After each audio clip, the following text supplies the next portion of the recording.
Hi, Amber. It's one of my favourite people in the world. And Anita got her 30 things that I like about her, and she loved it. And she said I was just such a kind soul, and what a tremendous gift you have, and it's such amazing. And because she encouraged me, she said that you are very excited and very happy with your 30 things I like about you. I thought I'd go on and do an angel message for Anita and let her know that she's loved. And then I thought I'd do another 20 things for you and Anita. And had to sort of look back on the other 30 that I gave you. Normally, from time to time, for fun, I'll do 20 for people, but I don't think I've ever done over 20. But I've known that I could do 50 or more on a person. Jesus has a lot to say to people. So I just want to preface this with an introduction by a guest, and Jesus wants to say something to you. So I'll just let him say it, and this is very interesting because you'll have a recording and you can listen to this more than once. Jesus says, I dearly love you, Amber. It's not because heaven would love you to be with Matthew. It's because you're a beautiful person. You just shine in so many dimensions. Even Matthew's word saying that you're exquisite was inspired by us. That you really are exquisite, and one of the better ways to become a better person, one of the better ways to have you shine is for you to know yourself in many dimensions. And so I've used Anita to encourage Matthew to give you another 20 things. So you can look at these 50 things and say, well, this is me. This is what I'm capable of. This is a lot of the dimensions of me. I wonder how I can make each of the points shine better. I wonder how I can shine better in these 50 different facets. And it's what a good diamond is made of, different facets, different points of reference of light coming out. And if you knew me personally, and you will in the future, I'll be able to tell you another 50, and I'll be able to take you aside and show you everything that's beautiful about you. You know, so many beautiful women, so many attractive women like my Mary Magdalene that have sort of hang-ups on their beauty. So many people see them as beautiful, and that's all they seem to see. They don't see the underneath. They don't see the undercarriage. They don't see what is the engine house of a really attractive girl. And you don't see yourself as really attractive, but you're absolutely beautiful to me. There's no wonder my saint, there's no wonder my prophet is falling deep for you, because you're just extraordinary. And just know this from me. Even if Matthew can't possess you, even if Matthew can't have you as his wife, he'll always love you. You know, you can look at the Whitney Houston song, and I will always love you, as an expression of how Matthew will feel about you. So be encouraged. Just go with your heart, just flow with your heart when it comes to Matthew. But just know that I dearly, dearly, dearly love you, and you with Matthew would be partnered really well. But you have so much hidden potential. You're just so exquisite, and I love you so much. You know, the first time you met in a cafe, I was able to speak to you, and that was good. But like anything, you probably forgot a lot of that. And Matthew does all the time. When I talk to him, he forgets what I say. But this will always be here, and just know, not only will Matthew always love you.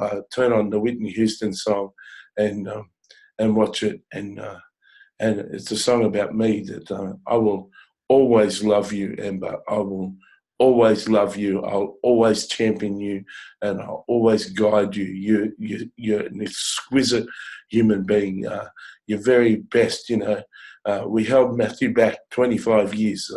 We allowed Matthew to turn down 7 women that could have been his wife, even 3 recently.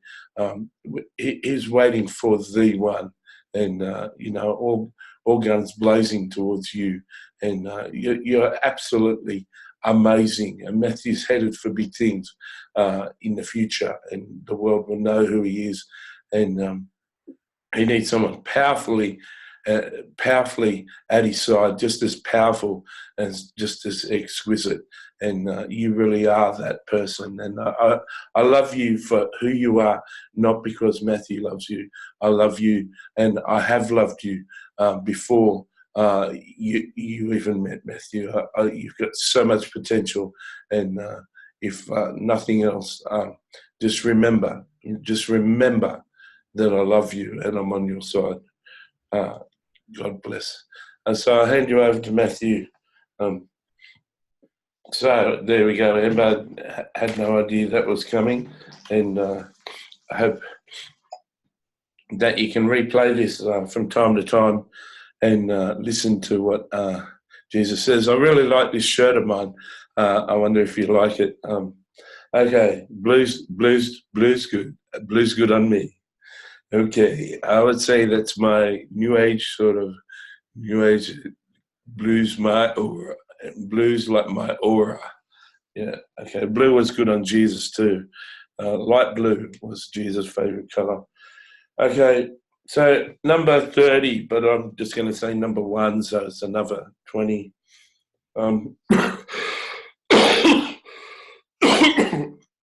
Some of these are in your future, but they're true nonetheless with your potential right now. I get this, I start getting itchy when I put on a video. So if you see me itching and doing all sorts of things, that's probably just nerves. There's real itches there, but it's just nerves. So number 1 is she is a coach. So you've got this potential because you're such a good listener, because you're such a beautiful person, because you hear the essential things, and you've got some wisdom and intelligence. You make a tremendous coach for people. And whether you know it or not, if you've been seeing clients who saw you once a month or saw you once a week, over time you be acting, whether you know it or not, like a coach in a person's life, and an expensive coach. But some coaches coach businesses, and they charge $20,000 an hour. I can see you doing that in the future. Number 2, she shares people's emotions. So in the Bible it says, laugh with those who laugh, cry with those who cry. And there's a real powerful exchange, real spiritual and powerful exchange when you cry when people cry, when you laugh when people laugh. This sharing of emotion is very powerful, and that's something you're capable of doing. Number 3, you're a joy bringer. This is something that you can bring out better, but I know that you bring me joy. Your presence brings me joy. Just looking upon you brings me joy. And so, how's that, Matthew? I know you're watching this and saying, Matthew, don't say that. And but you know, people that love me are watching this, and my good friends are watching this, and they've got to know that. I explain this better than. Sorry, explain this better than just that to embarrass you. When people look upon an artwork, it can bring them joy. When people look at a certain scenery, it can bring them joy. When people at the base of a waterfall can look at a waterfall, it'll bring them joy. And the same way, just looking at you brings me joy. You're just beautiful, and yeah. But you yourself, your character, your personality, you bring joy to people. And yeah. Um, uh, Number four. I reckon you could even. I reckon you could even write in your profile one day, no longer doing sex, just meeting people and discussing things. I'm not saying do that, but I think just if a guy was having sex with you, he'd be distracted from who you really are. That's why I only want to see you for coffee, because I want to experience you and love you yeah. So you're a real joy bringer. Now this is one that you're not aware of, and something Jesus gave me. Number four, you're a strategist. Um, I can see you in a boardroom. I can see you in my mind in a boardroom discussing strategy, like you see on movies with generals standing around a table with pins, and they're planning a war. I can see you doing that sort of thing. Strategy, how we're going to take down a certain brand, how we're going to come against Prada, and we're going to bring some designs similar to Prada, and we're going to take them down with more variety or other benefits to our clothing rather than Prada. We can see you as key, being inspired by an angel, being inspired by God, with key strategy and implementing that. And you're strong enough, you're bold enough to speak up in a meeting and be a key strategist. Number five, she looks at the big picture. So you don't get distracted by the little things, by the fact that by the fact that I've got a cough and I've got this rash on my skin. You wouldn't really be concerned that much about it. That's just a little thing, and that's just Satan attacking you, Matthew.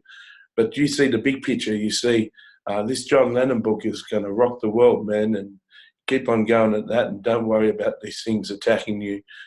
Just concentrate on that, Matthew, and tell me how you're going with that, and give me feedback on that. Don't worry about these little things. We can get these little things fixed in the future. So you see the big picture in people's lives, in life, in the whole earth. You can see a bigger picture than just a small picture. It's not that you don't ignore the little picture. If you could see me every day, and it was possible, you would put the cream on my skin, and you'd go to the doctor with me and get the right medication, and you'd do all that. So you don't look at the big picture. Some people just look at the big picture and don't look at the little picture. You don't ignore the little picture and the day-to-day. You're very attentive, you're very loving, you're very kind, you're very smart and honest and beautiful and compassionate. So you wouldn't ignore the day-to-day hassle that people have, and you'd be really attentive to it. But in the course of your talking to them, you'd refer them to the big picture and say, this is just a little speed bump compared to who you are, what God's got planned for you. Number six, she's a dreamer. She's not stuck in reality. So I don't know if you've taken flight. You could be a good runner. I don't know if you are. I'll have to chase you sometime and see how good a runner you are. But you may be a pretty good runner, and you've run and jogged from time to time to be fit. You got to do something to have such an exquisite body. I keep on looking at your profile with those little grooves in your stomach. Like, how the hell do you get so slim? Anyway, just getting distracted. But what was my point? Yeah, you could be a good little jogger, keeping yourself so fit, but you're not. You may not be like this extremely good runner. The same thing in dreaming. Being a dreamer, you may say that I'm a dreamer. We're not the only one. So same thing with dreaming. You get spiritual muscles. You get muscles in dreaming, and to dream really big and have big dreams, and believe and have faith in those big dreams, and you develop muscles to dream, spiritual muscles, and so just like you may be a good runner, and I'll chase you one time and see how you are, but you may not have never run in a race as a jogger. You've never run a big distance as a jogger. The same is true that you may have dreams, but you may need another big dreamer to talk for an hour about your dreams. And I may do that with you over a coffee, over one of the green drinks. We may go into real depth about your dreams one day, and that would really be showing the real Amber, and that would be really personal and really intimate, and I'd love to get intimate like that with you. But you are a dreamer, and that's something that can be fostered and shepherded and mentored, so that you start dreaming big. Your blueprint would have been tremendous for you to meditate on, because there's 9 things that you probably haven't dreamed about, but when you really reflected and listened to it a few times, you realise, yeah, that's really me. I can do all that. Number 7, she can be a director of people and groups. Now, this is you may not have done this yet at 20.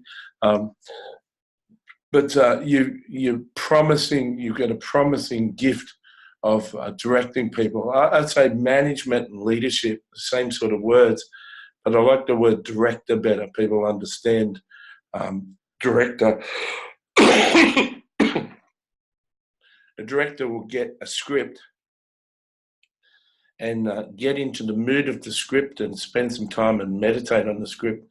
Then he'll get each of the actors to perform those lines the way he can see it in his mind's eye. A director just pulls together all the cast and pulls together all the sets and all the locations and all the camera shots, gets it all ready and gets it all framed, and how they frame things, gets it all framed in one shot and gets the actors to be the reality that he can see in his mind. I explain that so well because I'm going to be a director sometime in the future of film, you've got a gift, and we'll have a gift. This is like a blueprint too. You have a gift of being able to direct people, and you do that well in your escorting work. You do that well with me, and you're going to be very good at directing groups. So groups of people could be volunteers, groups of people could be grouped around a charity, around a cause, or groups of people could be in a business that you're running the business and staff. So you're a good director, and it's something that God has put in you. Number 8, you're a change agent. If someone...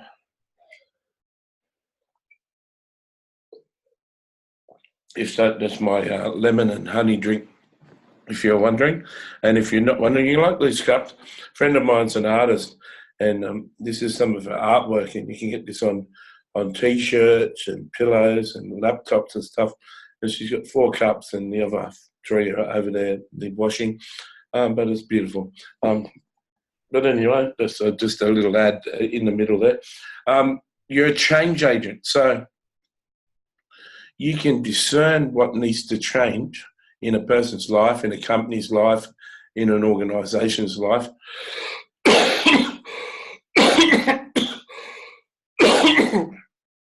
You can see what needs to be changed, and you can be that catalyst, which is something you add to a liquid to change its behaviour. So you can be that catalyst, you can be that change agent that brings change. And I'd imagine if you got any regular clients, that you see once a week, once every 2 weeks. I'd imagine that your effect, if they need to change things, uh, uh, the authority that you have as such a beautiful girl and someone that they're spending money on to talk to, you've got authority in their life to be able to know about their life and bring change and suggest change. And you're certainly going to do it in the businesses that you run. You're going to bring change to your individual business, and you're going to bring change to the environment that that brand addresses. So just like I talked to in your blueprint, I don't think many people would be like finance all different brands and all different designers and bring change to the design and to the clothing market, to be able to have 50 different brands of different designers, and you're like the umbrella company who's supporting these 50 designers.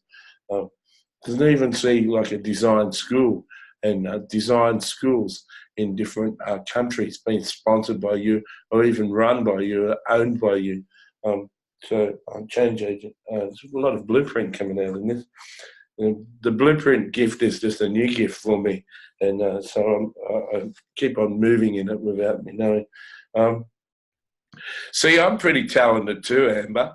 You're not just talented yourself. You're pretty talented myself, you know. Okay, number 9, you're gifted communicator. Now, you may not know that yet, and like a tapestry. If you look at a tapestry early on, you don't know what's going on. It's not until the tapestry is completed that you can see the picture. I'm not sure. You could be quite welcome not to like Donald Trump, and I still love you. But Donald Trump is seen now for who he is. But in 5 years' time, when he's finished, the full tapestry was there. What he wanted to achieve with injustice and corruption and stuff, we'll all be looking back and saying, bloody hell, gee, he had some huge plans. What I'm saying here is that you may have seen glimpses of the fact that you're a good communicator, but in years to come, the people will be amazed that you'll have books, DVDs, documentaries, feature films, and seminars and podcasts, and you'll have all these streams of media and streams of communication that you've done, and you'll know then in those days, in 20 years' time, God help you, if you're 40, I wonder if you got the, a friend of mine says she's not going to have a fantastic body when she's 40 or 50. I said, I don't care. I love Amber.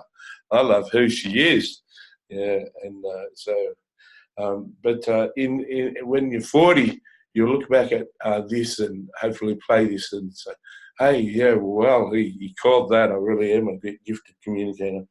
Number 10, feels deeper than most. Now, because you're pretty private, and you keep talking to Anita about this last night, because you keep things close to your chest, people might not know this, but you feel things deeper than most people. You experience emotions about things deeper than most. And it was good news for Anita to tell me, for instance, that you're very excited about the blueprint and the 30 things about you and the angel message. So I know you feel things really deep, and you feel things deeper than most people. And I'd say you've got the gift of an empath, which is someone who feels other people's emotions.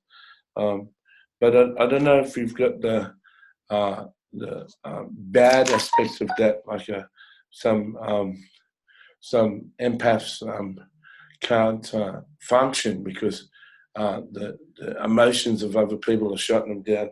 I lost a good friend because she was an empath, and she couldn't handle my pain. She couldn't handle the hurt and the pain that's inside of me. She could feel it, and it was too much for her. She had to break off the friendship.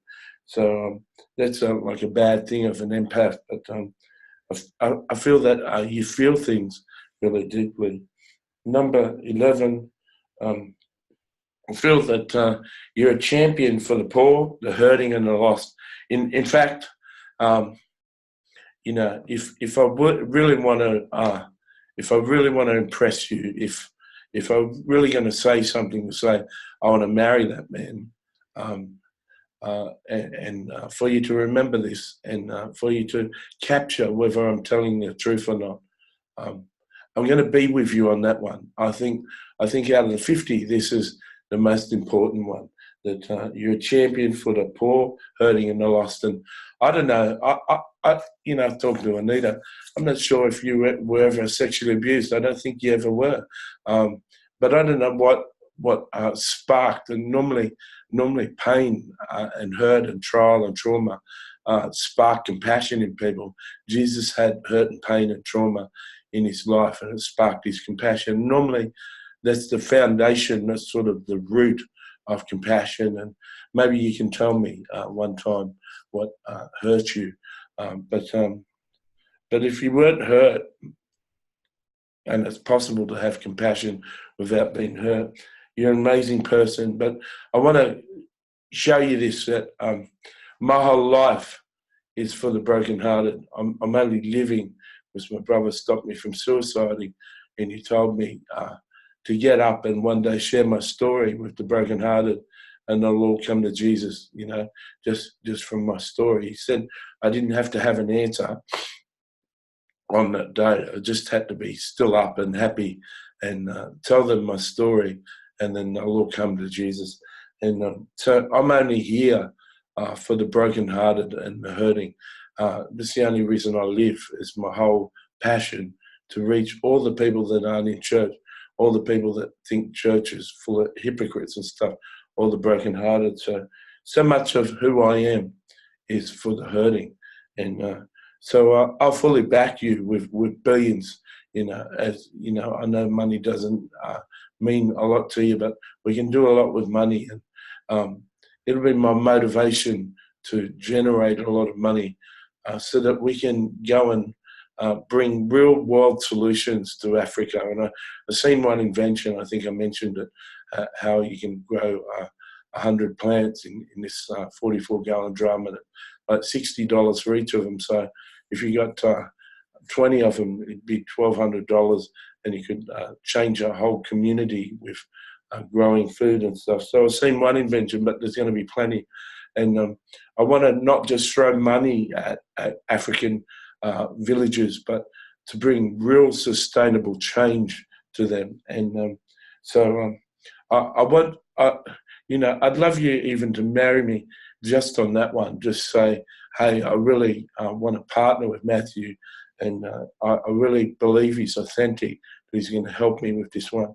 And we're going to do this together. And I was discussing with Anita, I was discussing with my friends, if I ever got too old, like 72, I'd be 72 when you're 40.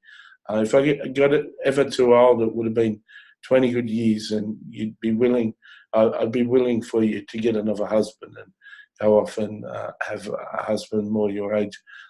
If it ever got difficult for you, I'd be quite open to say goodbye, and that Whitney Houston song, I'll always love you, would be really true then. I feel that I'm your best shot to touch and change thousands, millions of lives that are hurting, poor, and lost. And I just put my main sales bill there. It's a very big thing in my heart, and I got no time for this world and stuff. I even know that I need a wife or a PA or a woman in my life to actually buy nice clothes and treat myself better and lose weight and stuff. I feel that we'd be really well matched on this one. That my whole life is dedicated to the brokenhearted. Right, number 7. That's a bit of my soul spill. You'll have to watch me. You have to watch me. There's always an agenda going on. Number 17, a solution. Number 13, Number 12. See, my writing's bad, isn't it? A solution bringer, not just full of despair. So some people look at this world and they're full of despair. Oh, this and this and this and this. And Christians can be like this and just see this darkness, see this problem, see all the problems. But I feel that you haven't given up on this world, that rather than just looking at despairing situations, you can be a solution bringer, that you can bring a solution to a problem. You can bring a solution to a community. You can bring a solution to Australia, a solution to the world, a solution to the African nations. And I feel that you're going to, as we travel together, as we get more wealthy, you're going to always have your ears open and always be listening for solutions and inventions that can change communities, that can change people. And even in your life at the moment, when people are talking about problems, you offer and bring solutions, real world solutions to people. And this is why it's going to be hard for me even to allow you to leave what you're doing, because you're doing a damn good job at what you're doing, and you're really made for that. And sometimes I get a bit funny thinking that you may be having sex with other guys, but I'm thinking, well, I wouldn't have met her. I wouldn't have met Amber if she didn't do that. And so it gets me back into reality and stuff. And so I'm not jealous, but I feel that you're already doing this, bringing solutions to people.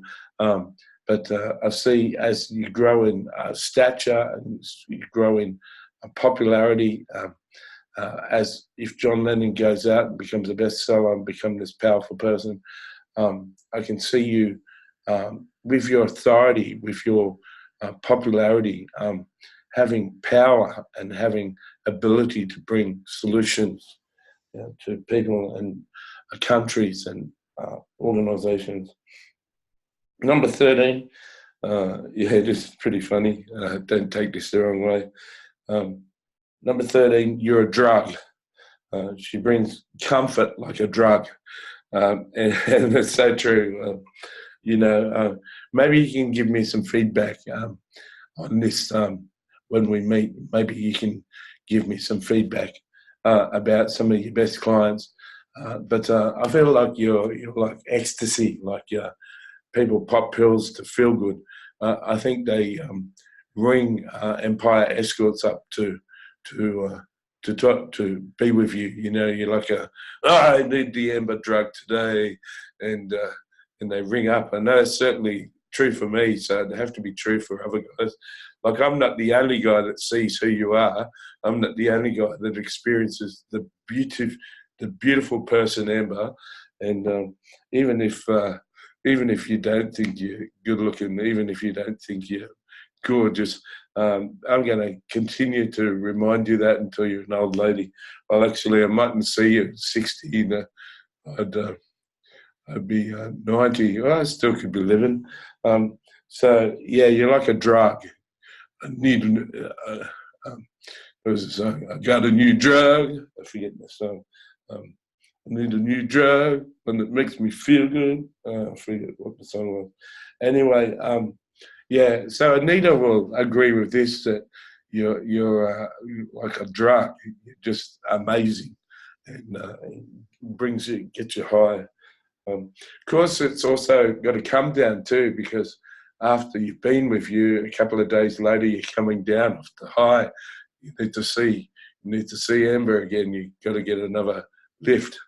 Yeah, so tomorrow can't come fast enough. Number 14, makes you feel important and the center of the world, like Jesus. Now, this is something I know about Jesus. I've met Jesus, spent time with Jesus in heaven, met Jesus and spent time with him on earth. This is something I know really well about Jesus. When he talks to you, you're like the center of the world. It's like the universe revolves around you. when Jesus is talking to you face to face, you really feel important. And I guess it's the same as how you feel when I'm doing these videos, that I'm talking to you and I make you feel like the center of the world, the most important person in the world. But Jesus is like that, and you do the same. You make me feel really special when you're with me, and it's like a heartache. It's like something breaks in my heart as you walk out and the time is over. And so you make people feel like Jesus does, that they're the center of the world and they're the center of your attention. Like there's no distraction. You must have a weak bladder because sometimes you go to the toilet twice. But besides that, and I'm not saying that to stop you from going to the toilet, but that couple of minutes you spend in the toilet, it's like a long time for me. So you make people feel like they're the most special person in the world, and it's not fake. It's not put on. It's not a show. It's not your character as an escort. It's not like you're putting this on. You really do feel. You really do make that person feel like they're the center of the world. And it's not because they paid you. It's not because there's been a monetary exchange. It's not because you're putting on any show. If those same clients met you out in the street and said, "Hi, Amber," and you turned around and you said hello and you want to catch a coffee, if they weren't paying for that time, they'd still feel the center of the world. I remember I used to spend time in the strip joint, and I used to just be up there drinking all the time. And a couple of times I met the strippers down in the city on my day off or on their day off. "Hi, Matthew, how are you?" "Oh, good. Do you want to go for a coffee?" Yeah, and I knew they were real friends because I just didn't see them in the strip joint, but I saw them down in the city, and they were quite happy to go out for a coffee with me because they loved me.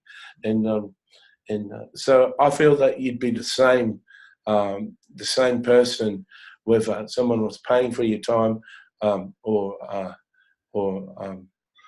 spending time with you by yourself. Like Emily would be able to agree with this, that you make her feel really special. And there's a real Jesus quality, and it's just so special. I really love that about you. Here's a pretty good compliment, but don't give these ones out too much. You remind me of Jesus. Jesus doesn't mind me thinking about you because in reality, I'm thinking about him when I'm thinking about you. Number 15. So too much for me. Pretty amazing to get me embarrassed. So I went on to the next point because it was all too much for me. Number 15. Believes others' dreams and encourages them. So you might not be able to be with one of your clients for 20 years or 10 years till he achieves his dreams. But if he shares his dreams, and I'm sure he will, I'm sure they do, because you make them feel so comfortable, you believe them. One important thing, I don't know if you know, perhaps you need to share your dreams with me to find out. But one important thing about having a dream is to have other people that you care about believe in that dream. Believe that that's possible. You can have dreams and be delusional, and no one will believe them. But you can have dreams that are good dreams, and when someone believes in them, sort of gives you the power to go off and do them, gives you an encouragement. And you do that for men. You do that for the people that you know. You may do that for Emily or other people you know. You believe in people, and you encourage them in their dreams. And number 16, has a great memory for important things, like my T-shirts. So that's another thing, that you have this great memory for important things. Now, I know you work 4 or 5 days a week. you must see a few guys over time. You'd see some regularly, you'd see some for the first time each time. But you remembered, you asked me how my T-shirts are going, and I said that I've got to wait until I've got 200 before I advertise it and do any business with it.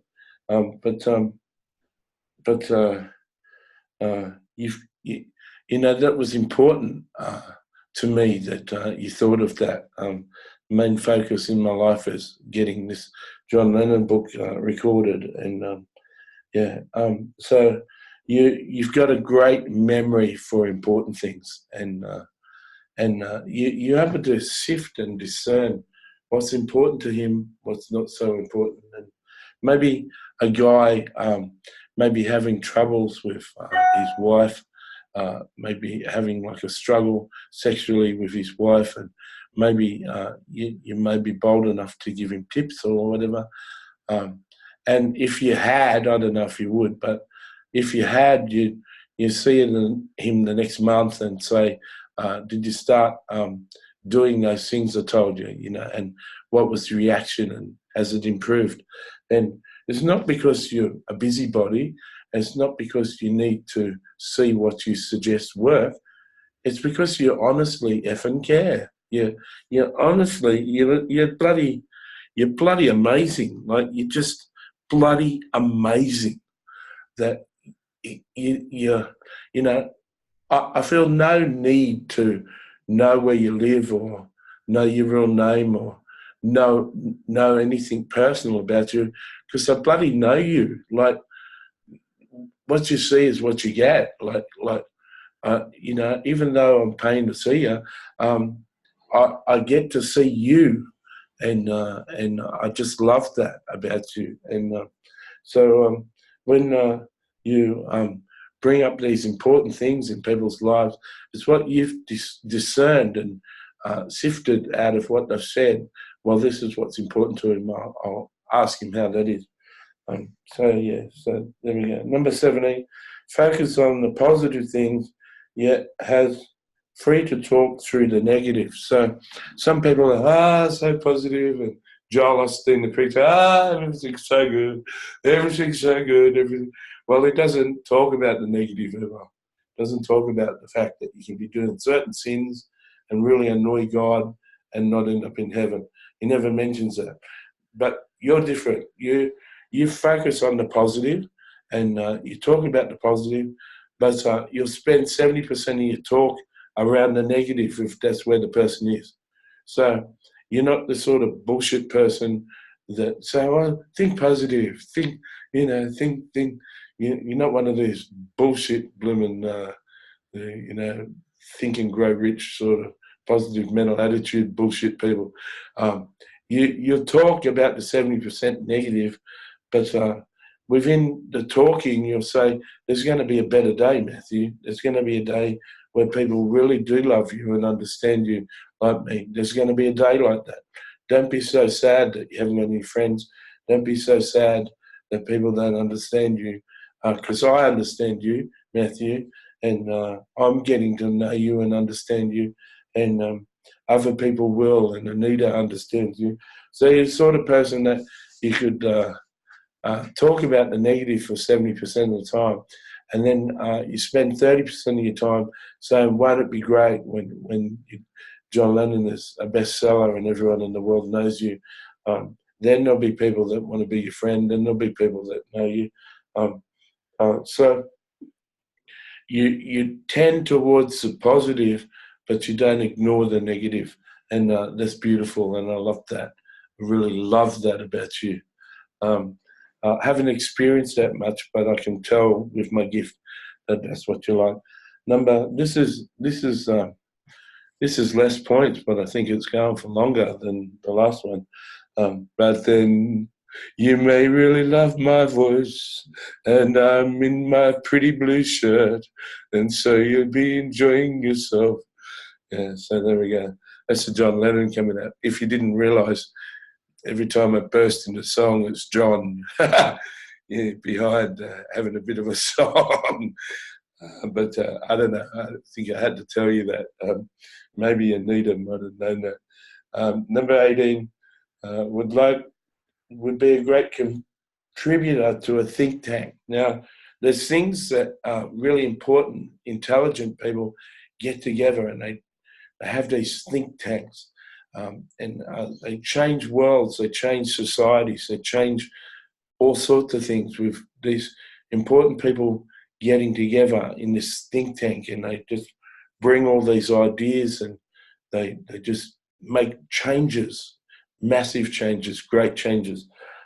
There's actually things like that in heaven too, like heavenly councils where saints, important prophets and saints in the Bible and people from earth get together and they discuss earth and legislate, spiritually legislate things and changes that are going to come to the earth, and being part of those heavenly councils. And perhaps I could teach you how to ascend, how to go to heaven and become part of one of those spiritual councils. And you say, get out of it, come on, man, stop it.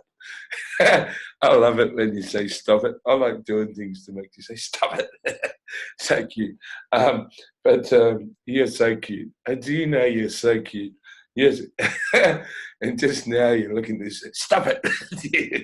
Yeah, so I can see you on an earthly think tank, and I can see you in heaven, in the heavenly council. And I can teach you things about God and the spiritual faith and help you move into gifts and get you as good as me in this prophetic gift. And you can see that I'm pretty good at this, at what I do. And I can teach you and impart to you and help you become good like me. Okay, so you'd be a good contributor to an earthly think tank, and you'd be a good contributor to heavenly councils.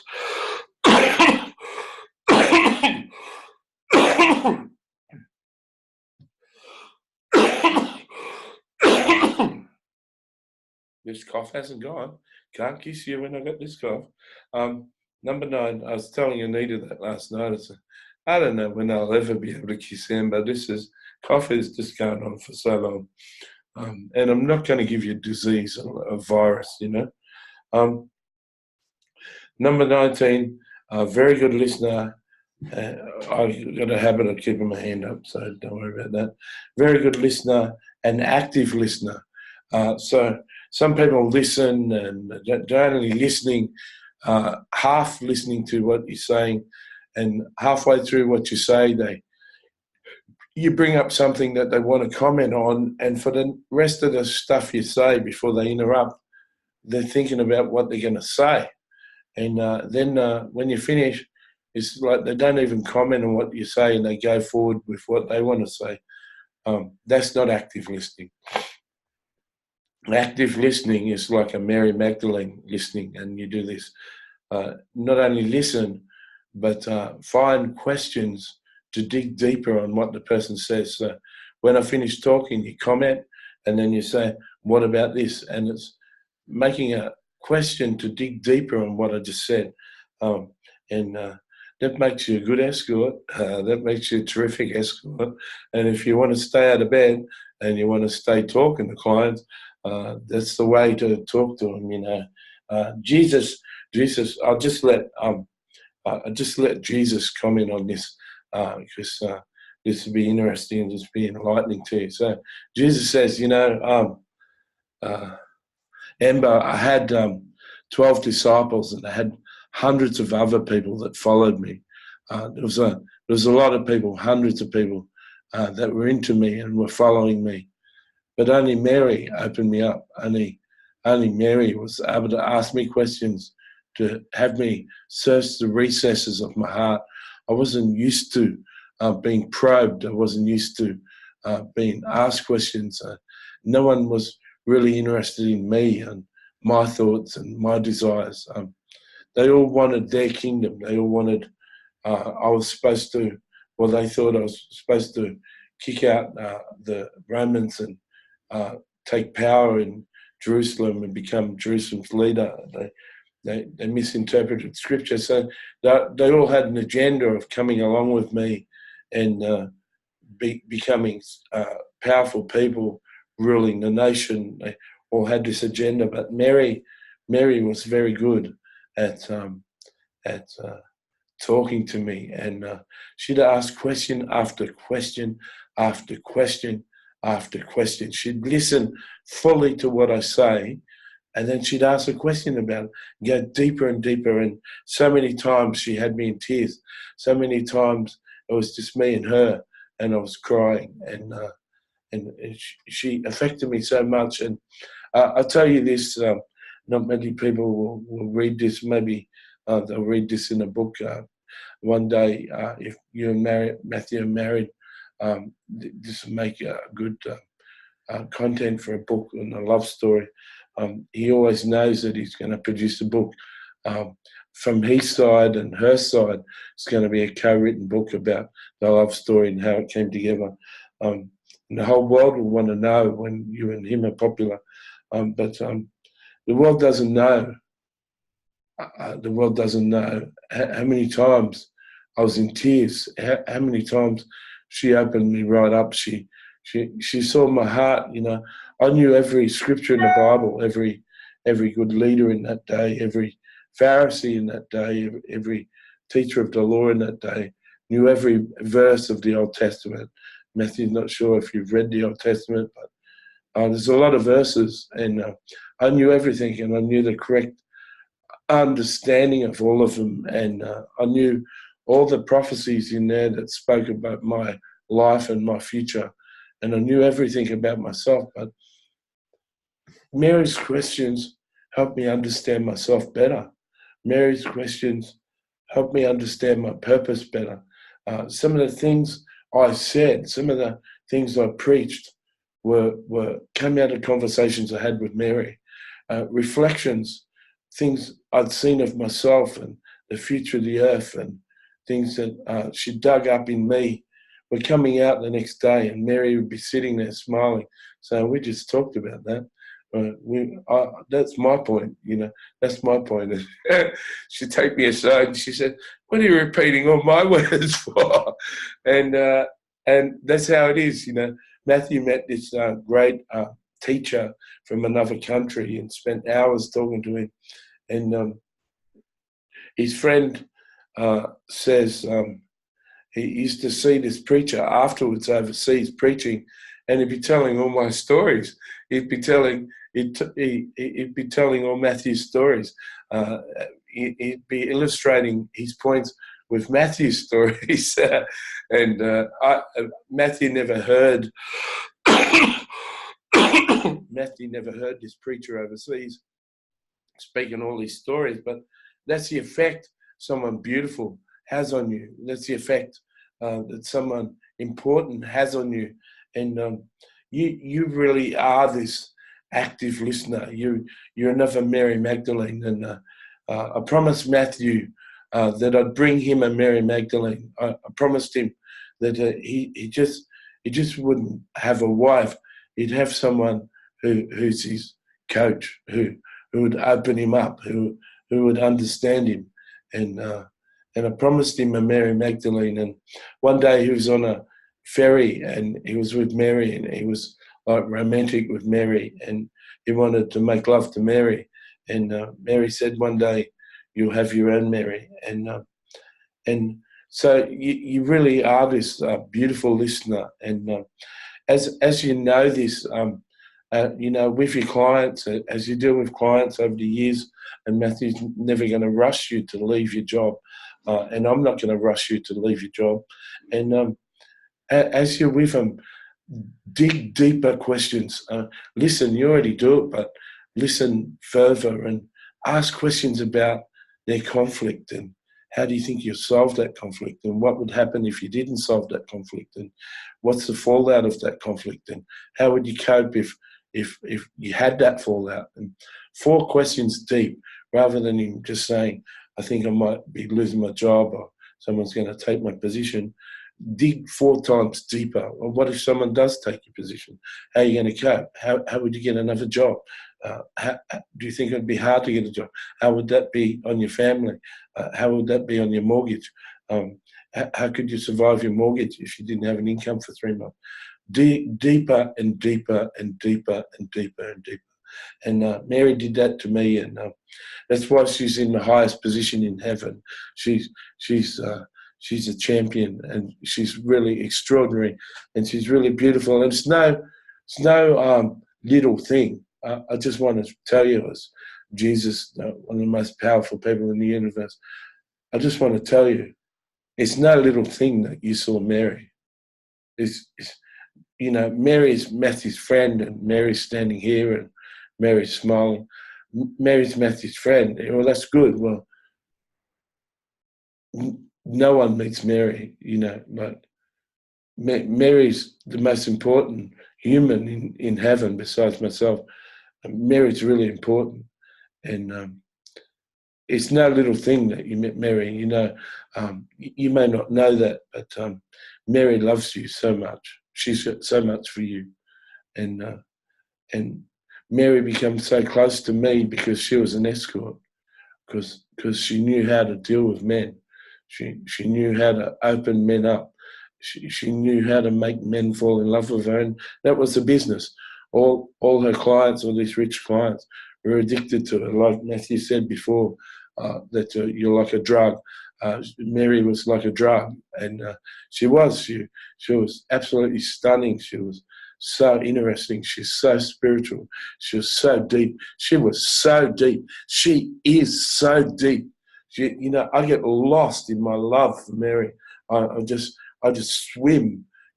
Just like this scene here. I just swim with Mary.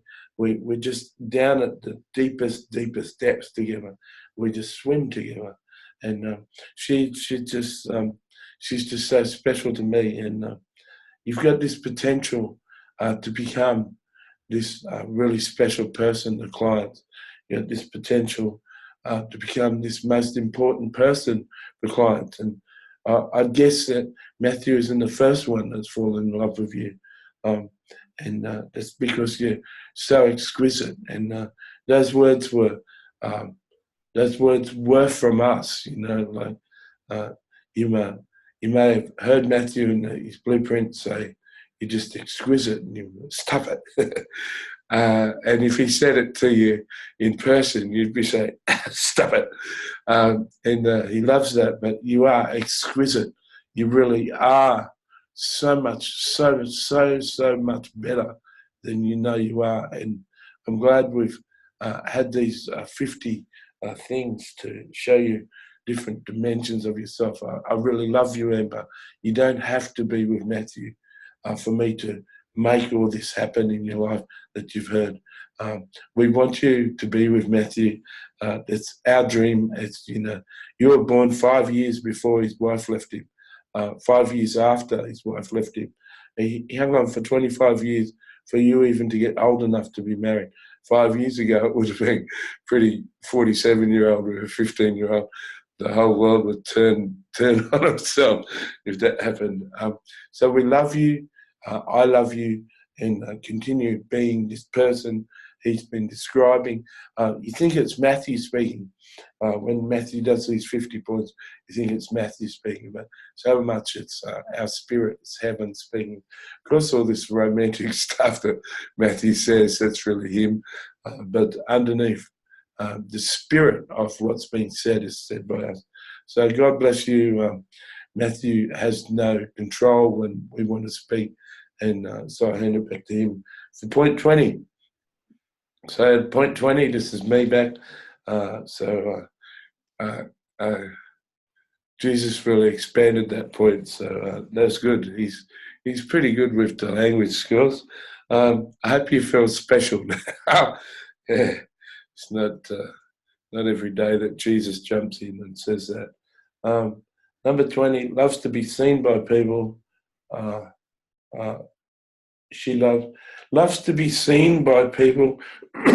She will bloom her petals for the right people.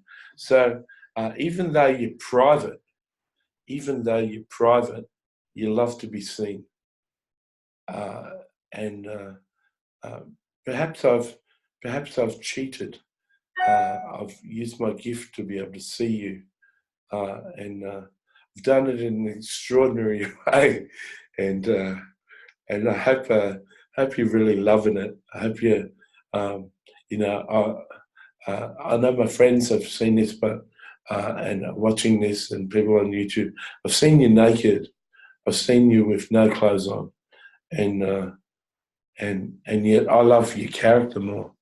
You know, I've seen you naked, had the ability to have you naked, and have sex with you again, but I choose not to.